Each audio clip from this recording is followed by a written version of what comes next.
Bonsoir à tous, bienvenue à la une de l'actualité de ce début de semaine. D'abord en Côte d'Ivoire, dans la commune d'Abobo, le regard à ciel ouvert menace les populations. Le constat de notre équipe de reportage dans cette édition.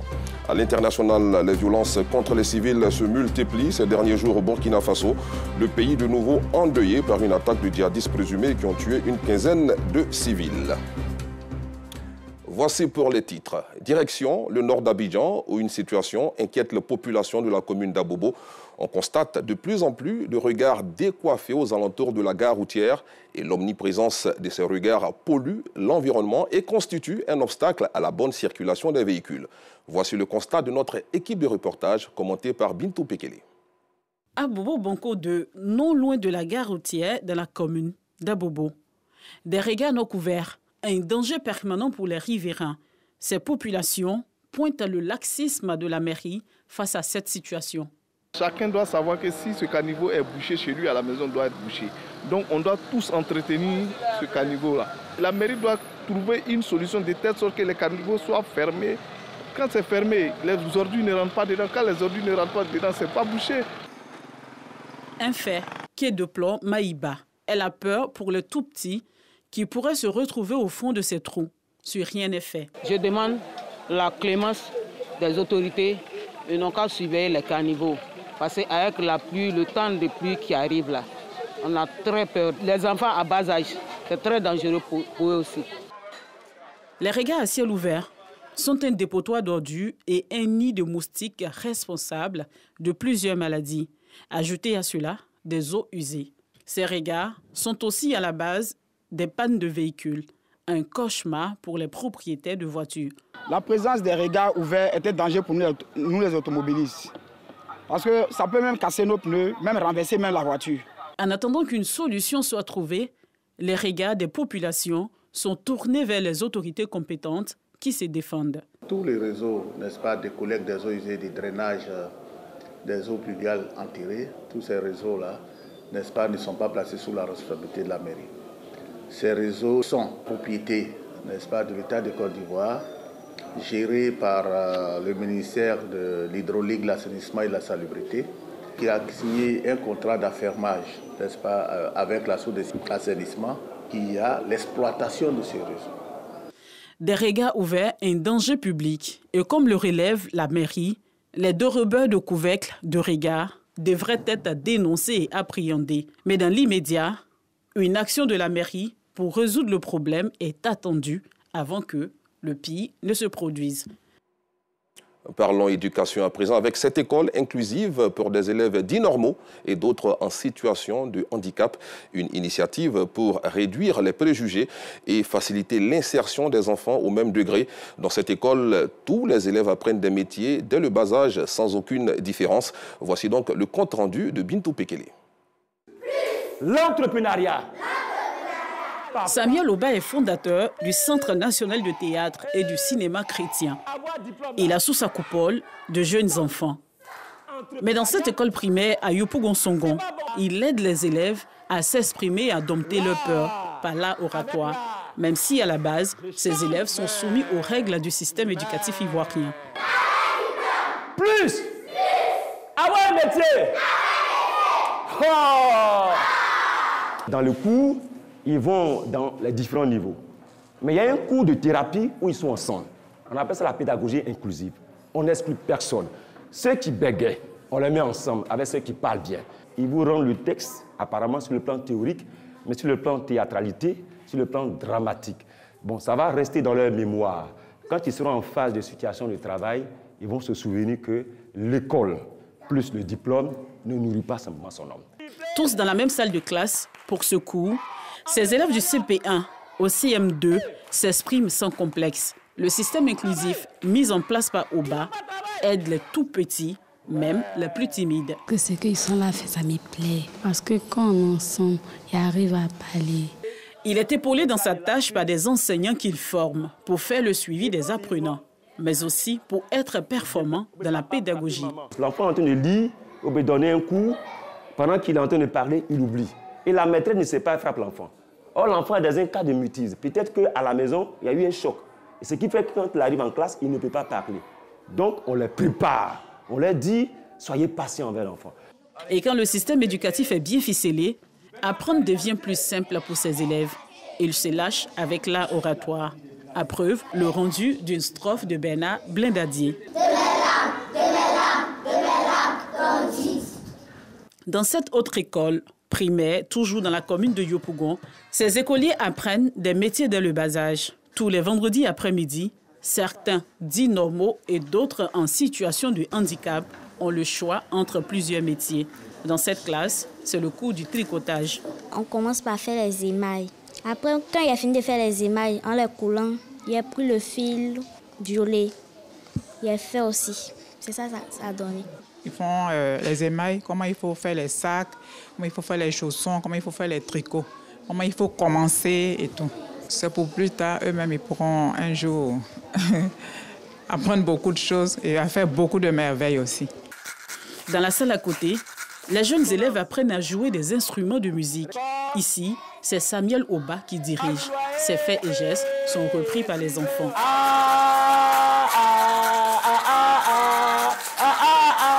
Après ces exercices, c'est l'heure du bal poussière dans la cour de l'école. Un mélange de percussions et de voix. Le tout fait bouger plus d'un.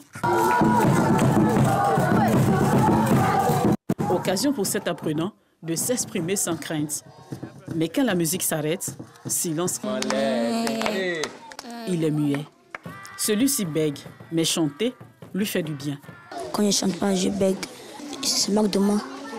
Après, je me fâche. Quand je chante, ça me fait bien m'exprimer. Et je parle en chantant. Et si yo, allo, allez, et si yo, allo, allez,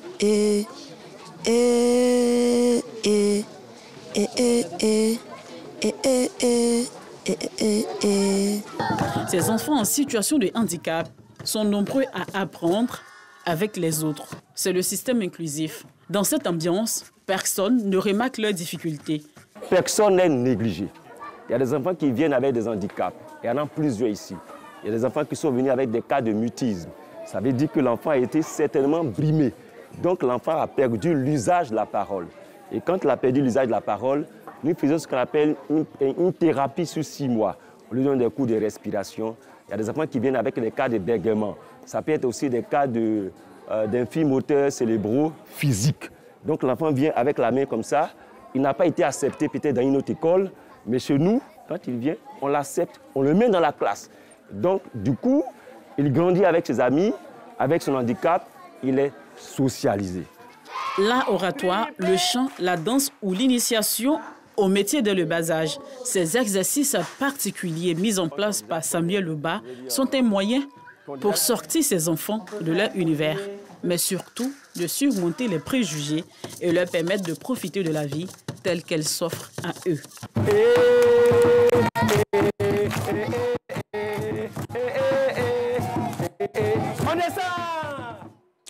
Retrouvons Bintou Pekele qui nous parle cette fois des étudiants de la 9e promotion de la faculté des sciences économiques et de gestion de l'université de Bouaké de 1999 à 2023. Ils se sont retrouvés pour se constituer légalement en réseau et venir en aide aux plus jeunes. 20 ans après les études, les anciens étudiants de la 9e promotion de la faculté des sciences économiques et gestion de l'université de Bouaké sont dans la vie active. Ils exercent dans le secteur de la gestion et des finances. Leur souci, encadrer les plus jeunes. Pour ce faire, ils ont choisi de se constituer en réseau, le RESEG UB9. À la tête de ce réseau, Sidiki Ouattara. On a décidé vraiment de se constituer légalement, afin de vraiment mener des démarches administratives. Aujourd'hui, bon nombre sont ceux qui finissent les études et qui n'arrivent pas vraiment à s'insérer dans l'étude sociale et économique. Et donc on a eu vraiment l'avantage aujourd'hui d'avoir vraiment des gens parmi nous qui ont pu vraiment s'insérer, qui peuvent vraiment aider. Donc on s'est dit qu'il ne faudrait pas laisser tout ça à l'État. Donc il faudrait qu'individuellement chacun d'entre nous puisse penser à ce qu'il pourrait faire pour aider ses concitoyens. Donc c'est pour ça qu'on a décidé de se réunir pour pouvoir vraiment aider nos jeunes frères qui sortiront de l'université à avoir soit un stage, à avoir un contrat, à avoir un job. Se constituer en réseau nécessite d'établir une base avec des critères et des conditions. Une tâche à laquelle les membres du RESEG s'adonnent au cours de ces assises à Grand-Bassam. Déjà, certains membres bénéficient des retombées de cette union. J'avais perdu ma femme. Ils ont levé des fonds pour vraiment me soutenir valablement. J'ai senti vraiment la communion, l'entraide, j'ai senti vraiment la famille, j'ai senti le réconfort du réseau. Les amis ont beaucoup évolué dans leur carrière professionnelle, dans leur vie et tout ça, à nous permettre d'avancer aussi dans la vie, à notre niveau, et puis d'échanger aussi les différentes expériences. Voir des possibilités d'offres d'emploi dans d'autres secteurs, sûrement au niveau de la finance, pour voir encore à d'autres postes de responsabilité. C'est la deuxième fois que les anciens étudiants de la 9e promotion de la Faculté des sciences économiques et gestion de l'Université de Bouaké se retrouvent. Cette rencontre est dénommée la Journée des retrouvailles et d'échanges. C'est l'occasion de partager idées et expériences, mais aussi renforcer les relations pour des offres d'emploi. C'est le département d'Agnibles-les-Cros qui nous accueille à présent. Les populations du village d'Emanzoukro ont récemment célébré la fête, bien sûr, de l'intronisation de leur tout premier chef, et cela dans la joie. La cérémonie s'est déroulée en présence du préfet départemental, des rois et chefs coutumiers de la localité. Le chef, nouvellement intronisé, a parlé de réconciliation et de développement. Reportage à Clément Boko. La place publique d'Emanzoukro, village situé dans le département d'Agnibles-les-Cros, est bondée de monde. Nous sommes à l'intronisation du tout premier chef du village, Nana Assandé Ier. Fils et filles du village, chefs coutumiers, rois et autorités de la localité n'ont pas voulu se faire compter ce moment historique.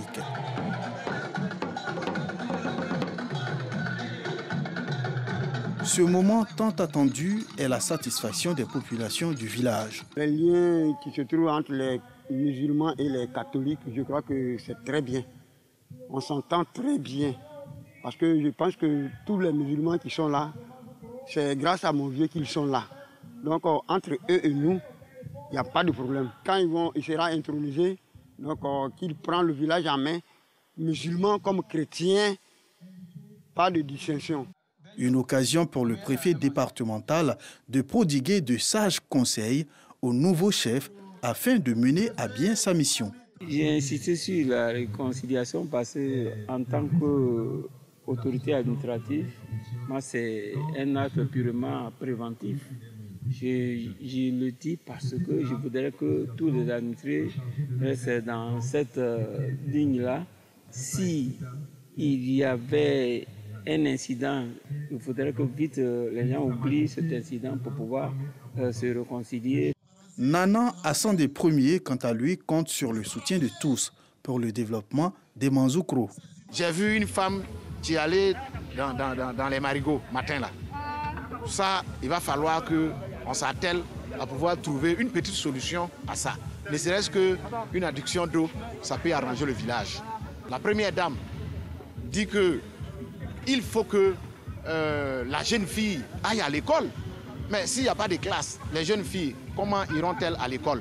C'est pour cela que nous allons nous atteler. Même s'il faut se cotiser pour pouvoir faire des briques géobéton, nous allons le faire et on aura une classe assez propre pour que les enfants puissent aller à l'école. Les populations d'Emanzoukro, village cosmopolite, entendent s'unir autour de leur nouveau chef afin de construire une cité de paix telle que prônée par le président de la République.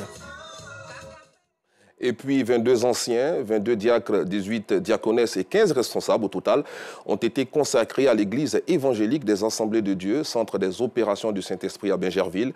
Ces personnes distinguées ont pour mission d'assister le pasteur principal dans ses tâches, une initiative appréciée par les bénéficiaires et fidèles de cette église, nous dit Maïssa Kogaï. Bingerville, samedi 20 mai 2023. Ce n'est pas un jour de culte, pourtant l'église évangélique des Assemblées de Dieu de Fékessé, centre des opérations du Saint-Esprit, refuse du monde.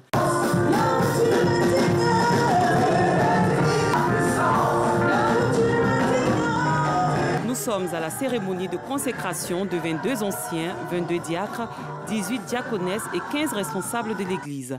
Objectif, assister le révérend docteur Kofi Konon Eugène, pasteur principal dans ses tâches. Nous savons que la tâche est grande, on n'est pas capable d'accomplir de par nous-mêmes et seuls.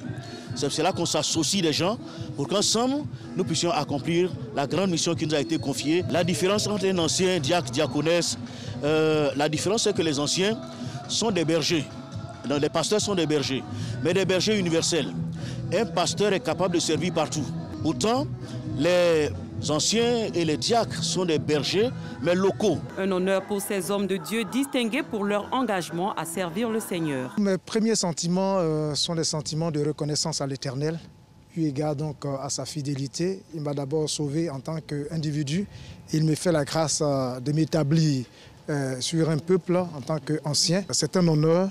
Et une immense fierté. Je rends grâce au Seigneur et je suis également reconnaissant aux serviteurs de Dieu par qui ce matin on a été consacré. Nous sommes une famille et c'est main dans la main que nous allons pouvoir amener cette œuvre-là à bon port. Donc je vais m'attacher les services des autres frères, des autres sœurs ensemble et par la prière, je pense par la grâce de Dieu que nous allons pouvoir faire quelque chose pour le règne de notre Dieu.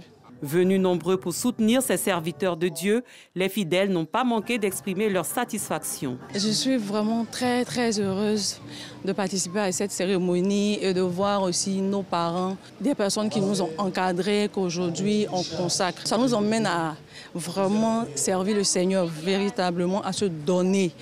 Parce que c'est en cela qu'on sera récompensé. Créée il y a plus de 14 ans, l'Église des Assemblées de Dieu de Fékessé est à sa deuxième consécration de fidèles.